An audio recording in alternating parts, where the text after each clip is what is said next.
Hello student, आज हम लोग डिस्कस करेंगे निर्देशांक ज्यामिति का कुछ इम्पोर्टेंट क्वेश्चन जो कि एग्जाम में उससे रिलेटेड क्वेश्चन आता ही आता है।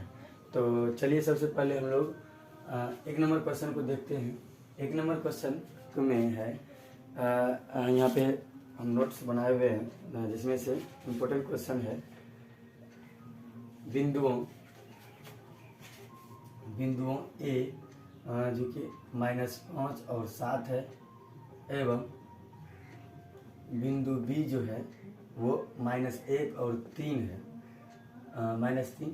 तो हमको पूछ रहा है, हमको फाइंड करना होगा ए बी, यानी कि इन दोनों बिंदुओं के बीच की दूरी। क्या पूछेगा? इन दोनों बिंदुओं के बीच की दूरी। तो हम किस तरह से बनाएंगे इनको, तो आप देखिए। सबसे पहले हम जानते हैं कि यदि कोई दो बिंदु आपको दिया रहेगा, यहाँ पे ये मान लीजिए ये बिंदु ये है और ये बिंदु बी है, तो इनका x1 और y1 होता है और ये x2 और ये y2 होता है, ठीक ना। हम एक्सप्लेनेशन के साथ हम क्वेश्चन को सॉल्व करेंगे, तो आप लोग घबराइएगा नहीं। क्वेश्चन को बड़ी आसानी से हम लोग सॉल्व करेंगे। ये इनमें हम फार्मूला याद किए थे, ए बी बराबर क्या होता है, √x2 - x1 का whole square plus y2 - y1 का होल स्क्वायर। तो अब यही फार्मूला हम यहाँ पे यूज करेंगे। क्या? √x2 - x1 का whole square plus y2 - y1 का होल स्क्वायर। आगे देखिएगा ध्यान से। आगे अब देखना है, ये आपका हो जाएगा x1 y1 और ये x2 y2। आप चाहे तो इनको ही x1 और y1 और x2 y2 इनको मान सकते हैं, लेकिन हम लोग जनरली पहले वाले को x1 y1 और दूसरे वाले को x2 y2 मान लेते हैं। तो दूसरे वाले में यानी x2 में x1 को घटाइए, तो -1 में घटाना है किसको, -5 को का होल स्क्वायर प्लस y3 मतलब y2 में 3 है और y1 कितना है, 7 है, इनका होल स्क्वायर करेंगे। तो अब इनको देखिए ध्यान से। अब यहाँ पे -1 तो है ही, यहाँ पे माइनस और माइनस क्या हो जाएगा, प्लस। माइनस क्या हो जाएगा, प्लस में 5 का होल स्क्वायर प्लस 3 में 7 जाएगा, 3 में 7 जाएगा तो -4 हो जाएगा और उसका स्क्वायर। और आगे अगर सॉल्व करें तो 5 में 1 घटेगा तो 4 का स्क्वायर और -4 का होल स्क्वायर। तो आप यहाँ पे देख सकते हैं 4 का स्क्वायर का मतलब होता है 4 गुना 4 यानी कि 16, और उसके बाद -4 का होल स्क्वायर बराबर -4 गुना -4 होता है, तो माइनस हो जाएगा प्लस, और 4 चौका 16 कितना हो जाएगा, 4 चौके 16। इसका मतलब ये भी 16 और ये भी 16। तो यहाँ पे 16 और 16 को जोड़ेंगे तो कितना हो जाएगा, 32। और इनको अगर हम सॉल्व करते हैं तो 4√2 इकाई दूरी होगा। यही हमसे पूछ रहा था कि ए और बी बिंदु के बीच की दूरी कितना होगा। तो ए बी के बीच की दूरी जो है 4√2 इकाई निकला। यही आपका आंसर है। तो आप देख सकते हैं कितना आसानी से एक्सप्लेनेशन के साथ भी हम लोग सॉल्व कर सकते हैं क्वेश्चन को। टाइम भी नहीं लगेगा, बस हमको ये दोनों को समझना है, ये x1 y1 और ये x2 y2, या फिर इसी को x1 y1 और इसको x2 y2 मान ले सकते हैं, ठीक ना। ओके, आप इनको लिख सकते हैं या फिर स्क्रीनशॉट ले सकते हैं। ओके, चलिए अब हम लोग 2 नंबर क्वेश्चन की तरफ बढ़ते हैं। 2 नंबर क्वेश्चन में बोल रहा है आपको निर्धारित कीजिए। 2 नंबर क्वेश्चन में बोल रहा है निर्धारित कीजिए कि बिंदु ए 1 और 5, बिंदु बी 2 और 3, बिंदु सी -2 और -11 जो है ये संरेखी है या नहीं। ये तीनों बिंदु को हमको चेक करना है कि ये बिंदु संरेखी है या नहीं है। इनको चेक करने के लिए हमको क्या करना पड़ेगा, पहले इन दोनों के बीच का दूरी निकालना है, यानी कि ए बी का बीच की दूरी निकालना है, फिर बी सी के बीच की दूरी निकालना है, फिर बी सी के बीच की दूरी निकालना है, और उनके बाद एक बार ए सी के बीच की दूरी निकालना है। ए सी के बीच की दूरी निकालना है। अगर ए बी और बी सी के बीच की दूरी, ए बी और बी सी के बीच की दूरी जो है ए सी के बराबर हो जाएगा, तब हम बोलेंगे ये तीनों बिंदु जो है संरेखी है अगर ऐसा नहीं होता यानी कि A B plus B C बराबर ए सी नहीं होता है तो हम बोलेंगे ये बिंदु संरेखित नहीं है। तो चलिए हम सबसे पहले हम ए बी का इसको हम इक्वेशन मान लेते हैं और उनके बाद ए बी का मान निकालते हैं। तो ए बी में हम अभी फार्मूला लिखाए थे x2 माइनस x1 का whole square plus y2 minus y1 का whole square, x2 minus x1 का whole square plus y2 minus y1 का होल स्क्वायर। तो चलिए अब हम इनको सॉल्व करते हैं एक करके। ए बी बिंदु में देखना है तो ए यहाँ पे रहा और बी बिंदु यहाँ पे रहा। तो अब इसको x1 इसको y1 इसको x1 और इसको x2 मान लेना है। ठीक है, x2 में x1 को घटा करके उसका होल स्क्वायर कर दीजिए, फिर y2 में y1 को घटा करके y2 में y1 को घटा करके होल स्क्वायर कर दीजिए। चलिए उनके बाद आगे देखते हैं। 2 में 1 गया, कितना हो गया? 1 का स्क्वायर प्लस अब 3 रुपया मेरे पास था, 5 रुपया खर्चा कर दिए। 3 रुपया था मेरे पास, 5 रुपया खर्चा कर दिए तो -2 एक्स्ट्रा खर्चा कर दिए, उसका स्क्वायर हो गया। अब इनको क्या करेंगे, 1 का स्क्वायर 1 होगा और -2 का स्क्वायर अभी हम -2 गुना -2 करेंगे यानी कि -2 का होल स्क्वायर -2 गुना -2 तो माइनस माइनस होता है प्लस और 2 दूनी 4। कहने का तात्पर्य यह है कि ये -2 का होल स्क्वायर कितना हो गया 4 और √4 और 1 कितना हो गया 5। तो ये जो है ए बी का दूरी निकला है। किसका निकला है? ए बी का दूरी निकला है। इनको हम इकाई में ले सकते हैं क्योंकि यहाँ पे दिया नहीं था कि कितना दूरी है या नहीं, सेंटीमीटर में या मीटर में। उसके बाद अब हम यहाँ पे क्या करेंगे, अब यहाँ पे बी सी के बीच की दूरी निकालेंगे। क्या निकालेंगे? बी सी के बीच की दूरी। तो बी सी के बीच की दूरी क्या हो जाएगा √ यहाँ भी x2 माइनस x1 का whole square plus y2 minus y1 का होल स्क्वायर। क्या हो जाएगा? y2 माइनस y1 का होल स्क्वायर। उसके बाद अब x2 तो यहाँ पे -2 है, पहले रूट के अंदर में इनको ले लेते हैं -2। उनके बाद यहाँ भी माइनस तो यहाँ भी माइनस। उसके बाद यहाँ पे क्या है x1 कितना है 2 है तो इनका होल स्क्वायर प्लस y2 कितना है -11 और माइनस यहाँ पर है तो हम भी माइनस यहाँ दिए। उसके बाद यहाँ पे कितना है 3 तो इनका स्क्वायर। उसके बाद अब हमको क्या करना है, 2 रुपया कर्जा यहाँ पर है और 2 रुपया कर्जा यहाँ पर तो 4 रुपया कर्जा हो गया यानी कि -4 का होल स्क्वायर।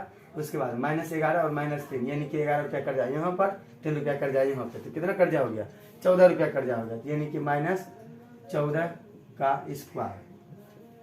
तो अब आप देख सकते हैं कि -4 का स्क्वायर 16 होगा और -14 का स्क्वायर हो जाएगा आपका 196। अगर आपको ऐसे नहीं होता है आप -14 गुना -14 कर सकते हैं तो माइनस माइनस होता है प्लस 14 गुना 14 कितना हो जाएगा 196। तो इसलिए आप लोग याद रखिएगा।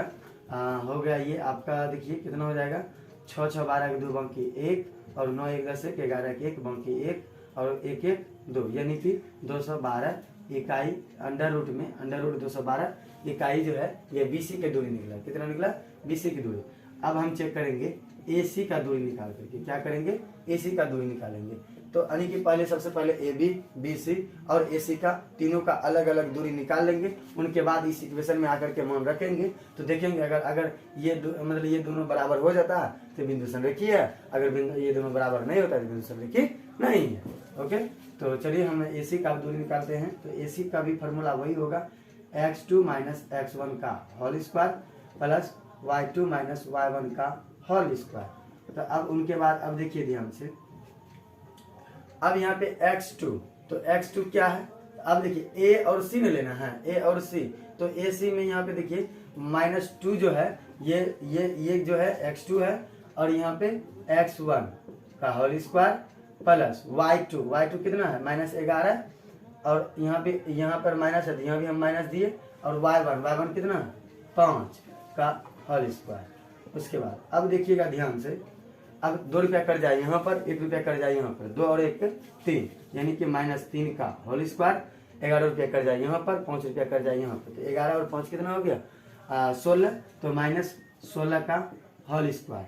अब देखिएगा ध्यान से, तो -3 का होल स्क्वायर जैसे अभी -14 का स्क्वायर किए थे, गुना करके देखे थे तो 196 आया था। उसी तरह -3 का अगर स्क्वायर करें तो 9 आएगा और -16 का स्क्वायर करेंगे तो 256 आएगा।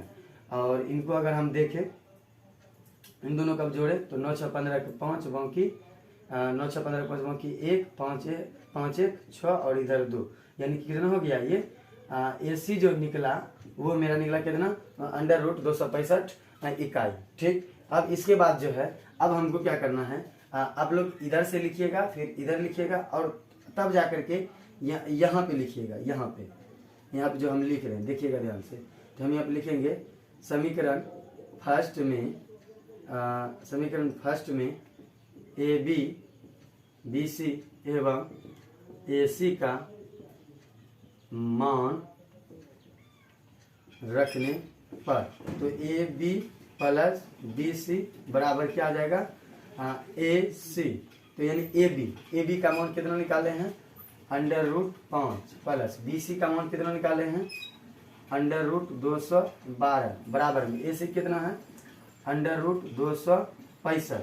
तो आप देख सकते हैं कि ये √212 और √5 ये दोनों जुड़ेगा नहीं, क्योंकि ये दोनों का मान जो है अलग अलग है और ये सेम मतलब इनका बेस जो है बराबर नहीं है, इसलिए ये जुड़ेगा नहीं, इसलिए ये दोनों क्या हो जाएगा एक दूसरे का बराबर नहीं होगा। इसलिए हम यहाँ पे बोलेंगे अतः बिंदु संरेखी नहीं है। क्या लिखेंगे, बिंदु संरेखी नहीं है। तो आप लोग जब भी लिखिएगा तो सबसे पहले इधर से यहाँ तक लिखिएगा, उनके बाद यहाँ से यहाँ तक, उनके बाद तब यहाँ से यहाँ तक लिखिएगा। ओके, तो इनको स्क्रीनशॉट या नोट डाउन कीजिए। ओके, चलिए अब हम लोग 3 नंबर क्वेश्चन को देखते हैं। 3 नंबर क्वेश्चन में क्या बोल रहा है, ये भी निर्देशांक ज्यामिति का ही क्वेश्चन है, जो कि मतलब कि क्या बोलते हैं दूरी फार्मूला का, दूरी सूत्र से ही इनका भी हम ये भी फाइंड करेंगे। अब देखिएगा ध्यान से। चलिए अब हम लोग 3 नंबर क्वेश्चन की तरफ बढ़ते हैं। 3 नंबर क्वेश्चन में क्या बोल रहा है, एक्स अक्ष पर वह बिंदु ज्ञात कीजिए, एक्स अक्ष पर वह बिंदु ज्ञात कीजिए जो 2 -5 और -2 और 9 से समदूरस्थ हो। यानी कि 2 बिंदु जो दिया है उस 2 बिंदु के बीच में हम बोल रहा है कि एक्स अक्ष पर, किस पर, एक्स अक्ष पर वह बिंदु ज्ञात करना है कि ये दोनों बिंदु से समदूरस्थ हो। यानी कि आपको इस क्वेश्चन का करने का तात्पर्य यह है कि ये दोनों अगर आपको बिंदु दे दिया है 2 और -5 और ये -2 और 9, तो इन दोनों बिंदुओं के बीच में कोई एक ऐसा बिंदु लेना है एक्स अक्ष पर कि वो बिंदु हमको ज्ञात करना हो। यानी कि एक्स और 0 हमको ज्ञात करना है। तो सबसे पहले हमको क्या करना है, क्या, और ये बोल भी क्या रहा है, समदूरस्थ हो। समदूरस्थ होने का मतलब है यदि ये बिंदु A है और यदि ये बिंदु C है, ये C है, यानी कि AC बराबर हो जाएगा, यानी AC बराबर हो जाएगा BC, AC बराबर CB या BC, जो भी लिखना है आप लिख सकते हैं, कोई दिक्कत नहीं। तो AC बराबर क्या होना चाहिए, CB। तो हम यहाँ पे क्या बोल, समदूरस्थ तो बोल ही दिया है, तो हम क्या करेंगे, अब हम क्या करेंगे, इन दोनों को एक साथ इक्विवेलेंट हम क्वेश्चन को सॉल्व करते जाएंगे। तो अब देखिएगा ध्यान से, AC, तो AC का फॉर्मूला अगर हम लगाएं तो यहाँ भी क्या लगेगा √(x2 - x1) का whole square plus y2 - y1 का होल स्क्वायर बराबर, अब CB का फॉर्मूला क्या आ जाएगा, √(x2 - x1) का whole square plus y2 - y1 का होल स्क्वायर। देखिए ध्यान से, अब इन पे क्या करना है, हमको पहले AC को दे करके इनका हमको मान यहाँ पे रखना है। तो मान रखेंगे तो AC में x2 क्या है, x यहाँ पे माइनस है तो माइनस, x1 क्या है 2 का होल स्क्वायर, ठीक, प्लस y2 क्या है 0, और यहाँ पे क्या है माइनस, तो माइनस y1 क्या है -5 का होल स्क्वायर बराबर। अब x2 है, कितना है x2, ये अब किसका है, CB का ना, तो CB में x2 क्या है -2, यहाँ भी माइनस तो यहाँ भी माइनस, x1 तो x1 क्या है x का होल स्क्वायर प्लस y2 कितना है 9, अब माइनस है तो माइनस, उसके बाद y1 कितना है 0 का होल स्क्वायर, और ऊपर से यहाँ पे क्या कर देंगे, रूट दे देंगे।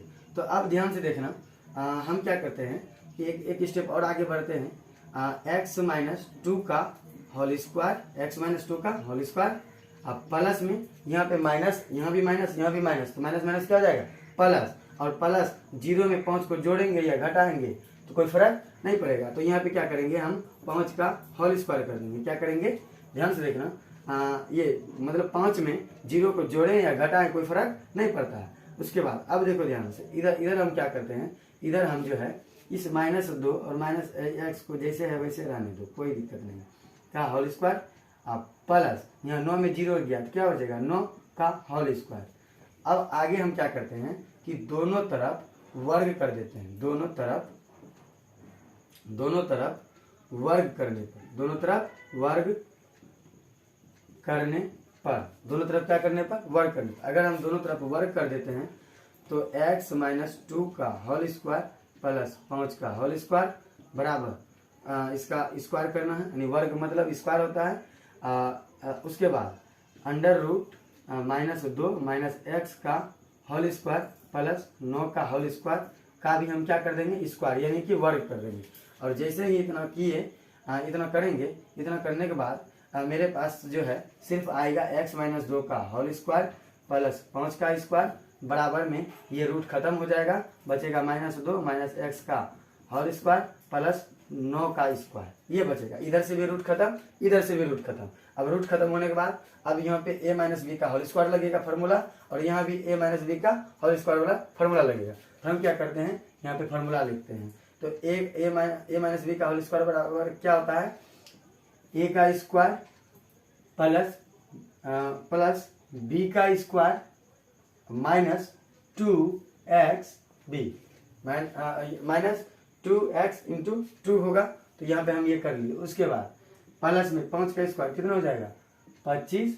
उसके बाद बराबर है तो हम भी यहाँ पे बराबर दे दिए, ताकि इस जगह उतना जगह नहीं है इसलिए हम यहाँ पे बराबर दिए। आप लोग यहीं पे बराबर दे करके लिख सकते हैं।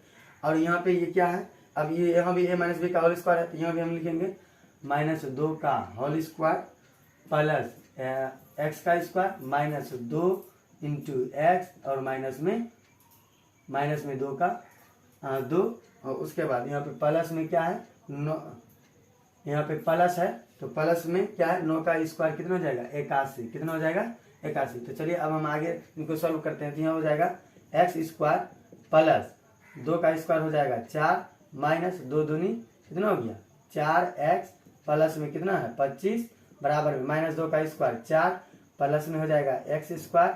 और यहाँ पे ध्यान से देखिएगा, यहाँ पर माइनस है और यहाँ भी माइनस है, तो माइनस क्या हो जाएगा प्लस, तो 2 दूनी 4 और 4x, उसके बाद इधर है 81 तो 81।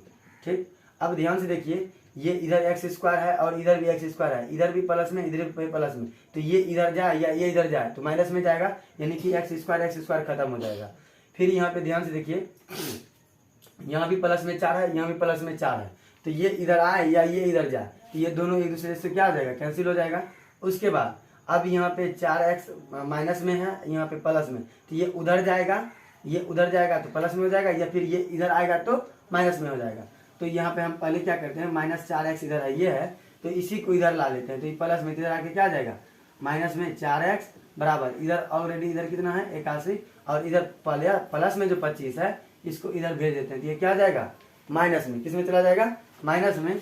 तो अब इनको क्या करते हैं -4x यहाँ पर है, -4x यहाँ पे, तो माइनस कितना हो जाएगा ये -4x और -4x तो हो जाएगा -8x बराबर में। अब 81 में 25 को अगर आप घटाते हैं तो ये ध्यान से देखिए 11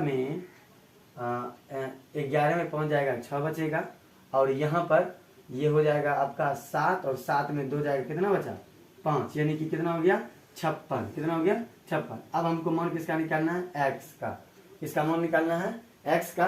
तो x का मान निकालने के लिए हम क्या करेंगे, इधर इधर 56 है ये है, इधर -8 जो है x के साथ में गुना में ना है, तो उधर जाकर क्या आ जाएगा भाग में, यानी कि -7 से इनको अगर आप कटाते हैं ये -7 में कटेगा, यानी कि x बराबर कितना निकला यहाँ पे 7 8 ये 8 से कटेगा ना, यहाँ पे -8 ना है, तो यहाँ पे अब क्या करेंगे -8 जो है इधर गुना में है, तो उधर जाकर क्या आ जाएगा भाग में, क्या आ जाएगा भाग में। तो अब 8 से जब इनको कटाएंगे तो ये कितना बार में कटेगा 7 बार में, कितना बार में कटेगा 7 बार में, तो इसलिए x बराबर कितना आया -7। तो अतः वह बिंदु जो होगा, अतः वह बिंदु क्या हो जाएगा, तो वह बिंदु क्या हो जाएगा, यहाँ पे बिंदु क्या लिए थे C बिंदु क्या लिए थे x और 0 ना, तो यानी कि C बराबर हो जाएगा x की जगह पे हम रखेंगे -7 और यहाँ पे ये 0, यानी कि क्या आ जाएगा सी बिंदु क्या आ जाएगा -7 और 0। आई होप आपको समझ में आया होगा। तो अगर समझ में आया तो इनको लिख लीजिए और अधिक से अधिक इन वीडियो को शेयर कीजिए ताकि आपका फ्रेंड भी इन वीडियो से लाभान्वित हो सके, इनसे कुछ सीख सके। ओके, चलिए अब हम लोग 4 नंबर क्वेश्चन को देखते हैं। 4 नंबर में क्वेश्चन में क्या बोल रहा है, उस बिंदु का निर्देशांक ज्ञात कीजिए। उस बिंदु का निर्देशांक ज्ञात कीजिए जो बिंदु ए और बी को 2:3 में बांट देती है। बिंदु ए और बिंदु बी को जो है तो 2:3 में बांट देती है। तो इस तरह का जो क्वेश्चन को आप सॉल्व कीजिएगा, इसमें एक फार्मूला होता है सेक्शन फार्मूला, जिनको बोलते हैं क्या बोलते हैं सेक्शन फार्मूला, यानी हिंदी में बोले तो विभाजन सूत्र बोलते हैं। क्या बोलते हैं विभाजन सूत्र। तो आप इनको याद रख लीजिएगा, क्या याद रखना है कि कोई बिंदु अगर आपको निकालना हो x और y, तो यदि 2 बिंदु यहाँ पे है, यहाँ पे ये मान लीजिए ये x1 और ये y1 है, ये x1 और y1 और यहाँ पर x2 और y2 बिंदु है। तो इन दोनों के बीच में अगर कोई बिंदु, तीसरा बिंदु ये x और y आता है, मतलब कि ये दोनों बिंदु m1 और m2 अनुपात में, यदि ये और ये बिंदु m1 और m2 अनुपात में काट करके यानी प्रतिच्छेद करके या बांटता है इस रेखाखंड को, तो वो xy निर्देशांक जो आता है उस xy निर्देशांक को हम कैसे फाइंड करेंगे। तो xy बराबर हो जाएगा, मतलब ये निर्देशांक बराबर क्या हो जाएगा m1 x2 plus m2 x1 बटा m1 प्लस m2। उसके बाद ये हो जाएगा आपका x के लिए और ये हो जाएगा आपका y के लिए। इसके लिए हो जाएगा y के लिए क्या होगा m1 y2 plus m2 y1 बटा में क्या आ जाएगा m1 प्लस m2 क्या आ जाएगा m2। अगर ओवरऑल अगर हम इनको देखें तो x और y का निर्देशांक क्या हो जाएगा m1 x2 plus m2 x1 बटा m1 प्लस m2 और m1 y2 plus m2 y1 बटा m1 प्लस m2। तो ये हो जाएगा ओवरऑल। और अगर आपको x का अलग निकालना है, y का अलग निकालना है, यदि क्वेश्चन लंबा हो जाए तो उनको पहले x का निकाल लेना, फिर y का मान निकाल करके तब हम x y की जगह पे रख करके हम निकाल सकते हैं। तो आप लोगों को ये वाला फार्मूला हमेशा याद रखना है। इनका एक स्पेशल केस भी होता है, इनका स्पेशल केस होता है x और y, जब ये रेखाखंड को मध्य बिंदु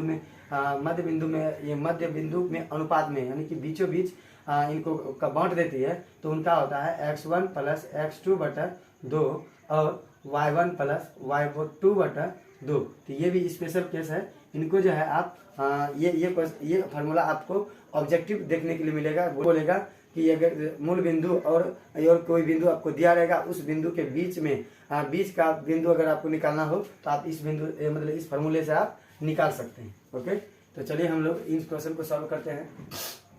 इस क्वेश्चन को सॉल्व करने के लिए कुछ नहीं करना है, हमको क्या करना है x और y में फाइंड करना है। तो हम डायरेक्टली ये वाला फार्मूला लगाते हैं। आप लोग देखिएगा ध्यान से, x और y का फार्मूला क्या हो जाएगा, यानी कि ये उस बिंदु को ज्ञात करना है।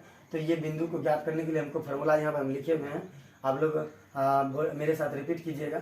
m1 x2 plus m2 x1 बटा m1 प्लस m2। उसके बाद दूसरा क्या है m1 y2 plus m2 y1 बटा m1 प्लस m2। तो चलिए अब हम क्या करते हैं m1। अब m1 जो होगा वो आपका ये हो जाएगा, m1 ये हो जाएगा और m2 जो होगा आपका ये हो जाएगा, ठीक। और x1 y1 ये होगा और x2 y2 ये हो जाएगा, ठीक ना। और ये बिंदु तो आपको ज्ञात करना ही। तो चलिए हम m1 कितना है 2 गुना x2 कितना है 4 प्लस है तो प्लस m2 कितना है तो 3 गुना x1 कितना है तो -1 है बटा में m1 कितना है 2 और m2 कितना है 3। उसके बाद अब m1 फिर कितना है 2 गुना y2 कितना है -3 जोड़, उसके बाद m2 कितना है, m2 कितना है 3, m2 कितना है 3 और y1 कितना है 7, y1 कितना है 7 बटा में क्या आ जाएगा 2 और 3 यानी कि m1 और m2 यहाँ पे लिख लिए। उनके बाद अब क्या करेंगे 4 दूनी 8 और यहाँ पे देखिए प्लस है और यहाँ पर माइनस, तो प्लस और माइनस क्या जाएगा माइनस 3 एकम 3 बटा 2 और 3 कितना जाएगा 5 कोमा, फिर अब यहाँ पे प्लस है और यहाँ पे माइनस, तो प्लस और माइनस क्या जाएगा माइनस और 3 दूनी 6 यानी माइनस 6 और प्लस में 7 21 बटा में 3 और 2 कितना हो जाएगा 3 और 2 कितना हुआ 5। अब 8 में 3 जाएगा कितना बचेगा 5 और 5 में 5 गया, यहाँ पे 8 में 3 गया तो क्या कितना बचा 5 और बटा में कितना है 5। उसके बाद अब यहाँ पे 21 है, 21 रुपया है और 6 रुपया खर्चा कर दिए कितना बचेगा 15 रुपया, और 15 में यदि हम 5 से भाग दे दें 15 में यदि हम 5 से भाग दे दें तो क्या हो जाएगा ये एक बार में कैंसिल हो जाएगा और ये 3 बार में कैंसिल हो जाएगा, यानी कि ये बिंदु जाएगा 1 और 3 बिंदु, मतलब x और जो मेरा निकल कितना 1 और 3, यानी कि वह बिंदु जो होगा वो 1-3 अनुपात में ये मतलब कि ये जो है ये बिंदु 2 और 3 अनुपात में जो काटता है तो ये बिंदु जो है वो 1 और 3 आएगा। तो इस तरह से आप लोग क्वेश्चन को सॉल्व कीजिएगा और इनको आप नोट डाउन कर सकते हैं। ओके, चलिए अब हम लोग जो है 5 नंबर क्वेश्चन देखेंगे। बोल रहा है कि बिंदु A और B को जोड़ने वाले रेखाखंड को ये तीसरा बिंदु जो है -1 और 6 किस अनुपात में विभाजित करती है, किस अनुपात में विभाजित करती है। क्या बोल रहा है बिंदु A और बिंदु B जो है, बिंदु A और बिंदु B रेखाखंड को जोड़ने वाले -1 और 6 को किस अनुपात में, मतलब ये तीसरा बिंदु जो है किस अनुपात में विभाजित करती है, किस अनुपात में विभाजित करती है। तो ये सभी क्वेश्चन आने की संभावना है नहीं, आता ही है, आपको सिर्फ डाटा चेंज करके दे देगा, लेकिन इस टाइप का क्वेश्चन आता है। तो चलिए हम देखते हैं इनको हम कैसे बनाएंगे। तो सबसे पहले हम देख क्या रहे हैं कि x1 और x1 y1 दिया हुआ है, x2 y2 दिया हुआ है, और यहाँ तक कि हमको तीसरा बिंदु का x और y भी हमको दिया हुआ है। हमको दिया क्या नहीं है m1 और m2 नहीं दिया, और यही हमसे पूछ भी रहा है, यही हमसे क्या कर रहा है पूछ रहा है। तो हम क्या करेंगे यहाँ पे हम जो यहाँ पे लिखे थे x बराबर m1 x2 plus m2 x1 बटा m1 प्लस m2, अभी इसी का यही फार्मूला का हम यूज करके अभी हम इनका अनुपात ज्ञात करेंगे। तो अब देखिए देखना है आपको, तो अब देखिए ध्यान से ये x ये क्या है तीसरे बिंदु का निर्देशांक करना था, तो ये तीसरे बिंदु यहाँ पे जो दिया गया है, ये जो जिनको ये दोनों मतलब इस दोनों बिंदुओं से बनने वाले रेखाखंड को जो विभाजित करता है ये बिंदु, इन्हीं का निर्देशांक ना ये x है। तो x बराबर कितना है -1 है। तो हम पहले यहाँ पे लिख लेते हैं x बराबर क्या जाएगा m1 x2 plus m2 x1 बटा m1 plus m1 plus m2। अब यहाँ पे क्या करना है, ये x यहाँ पर है, ये x का मतलब इसका x का ले लेंगे तो -1 यहाँ पे आ गया, ठीक। अब m1 हमको नहीं दिया हुआ है, कोई बात नहीं। x2 दिया हुआ है कितना 6 प्लस m2 कितना दिया हुआ है, ध्यान से देखिए m2 कितना दिया हुआ है, नहीं दिया हुआ है, m2 नहीं दिया हुआ है। x1 दिया हुआ है, हाँ दिया है, -3 दिया हुआ है, ठीक ओके। उसके बाद m1 प्लस m2 जैसे है वैसे लिख लिए। अब क्या हम जानते हैं इनको एक स्टेप और आगे बढ़ते हैं, -1 बराबर यहाँ पे 6 गुना m1 क्या हो जाएगा 6m1। अब यहाँ पे प्लस है और यहाँ पर माइनस है, तो प्लस और माइनस क्या हो जाएगा माइनस। उसके बाद 3 गुना m2 क्या हो जाएगा 3m2 बटन क्या हो जाएगा m1 प्लस m2। अब ध्यान से देखिएगा कि यहाँ पे -1 जो है, नहीं कुछ तो बटन में 1 रहता है, नहीं कुछ तो बटन में क्या रहता है एक, कोई भी नंबर से रहता है उनके बटन में हम लोग क्या जानते हैं बटन में 1 रहता है। तो अब हम क्या करेंगे क्रॉस मल्टीप्लिकेशन करेंगे, इसको इसके साथ गुना कर देंगे और इसको इसके साथ गुना करेंगे। तो चलिए हम गुना करते हैं m1 प्लस m2 गुना -1, यानी कि इनके साथ गुना कर दिए, बराबर है बीच में बराबर दे दिए। अब 1 का इस सब के साथ गुना कीजिए, 1 के साथ में 6m1 प्लस बोल के -3m2 को हम गुना कर लेंगे। अब हम आगे देखते हैं, आगे क्या है, ये जो m1 और m2 है, इनको इनके साथ गुना कीजिए तो ये हो जाएगा -m1 और ये माइनस और यहाँ पे प्लस, तो प्लस और माइनस क्या जाएगा -m2 बराबर। अब ध्यान से देखिए 1 गुना 6m क्या हो जाएगा 6m1, 1 गुना -3m2 क्या हो जाएगा -3m2। ठीक है, अब इतना करने के बाद हमको क्या करना है, देखिएगा ध्यान से, इस -m1 को ध्यान से देखिए, इस -m1 को उधर भेज दीजिए और इस -3m2 को इधर ला लीजिए, या फिर इस -m2 को उधर भेज दीजिए और इस 6m1 को इधर ला लीजिए। ठीक ना, तो अब हम क्या करते हैं, देखिए हम क्या बोले -2m जैसे है वैसे रहने दीजिए, यानी कि -m2 जो है जैसे है वैसे रहने दीजिए। ठीक है, उसके बाद यहाँ पे बराबर दीजिए और उसके बाद इस -m1 को बराबर के उस साइड भेज दीजिए। तो इधर ये वाला जो 6m है तो ये 3m2 है, ये इधर आएगा तो माइनस में इधर आके क्या आ जाएगा प्लस में 3m2 और ये अब उधर बचा क्या 6m1 और यहाँ पे माइनस में -m1 है तो इनको उधर भेज दीजिए, क्या आ जाएगा माइनस में तो इधर आके क्या आ जाएगा प्लस में m1 क्या आ जाएगा प्लस में m1। तो अब देखिए ध्यान से, अब यहाँ पर जो है ये 3m2 जो है क्या है 3m2, मेरे पास 3m2 है और हम एक m2 को खत्म कर दिए तो कितना बचा 2m2 बराबर, इधर मेरे पास 6m1 है और एक m1 है तो कितना हो गया 7m1। उसके बाद अब हमको क्या करना है, अब हमको इस m2 को ये 2 के साथ में गुना में है तो उधर जाकर क्या जाएगा भाग में, और ये 7 जो है m1 के साथ में गुना में तो इधर आकर के ये भाग में चला आएगा, तो यानी कि हो जाएगा 2 ये 7 में 7 जो इसके साथ में गुना में तो इधर आकर के भाग हो जाएगा और इधर जो m1 बचेगा तो m1 के बटा में m2 चला जाएगा क्योंकि इधर क्या है गुना में, तो इधर आकर क्या जाएगा भाग में। तो यहाँ पे लिखेंगे अतः m1 अनुपात m2 बराबर क्या आ जाएगा 2:7, कितना हो जाएगा 2:7। तो आई होप ये क्वेश्चन भी आपको समझ में आया होगा। अगर क्वेश्चन समझ में आ रहा है तो वीडियो को लाइक कीजिए, सब्सक्राइब कीजिए और भी इनके बाद जो है हम लोग ये निर्देशांक ज्यामिति का क्षेत्रफल वाला पार्ट हम लोग अपलोड कर दिए हैं, उनमें कॉन्सेप्ट भी समझाए हैं और उनका एग्जाम्पल भी दिए। अगर वो वीडियो आप लोग अभी तक नहीं देखे हैं तो उस वीडियो को आप देखिए जा करके, और इनके बाद जो है ये क्षेत्रफल से भी रिलेटेड कुछ क्वेश्चन आपको करा देंगे जिनसे आपका एग्जाम में आपका अच्छा मार्क्स आए और एक भी क्वेश्चन मिस ना हो। Okay, thank you.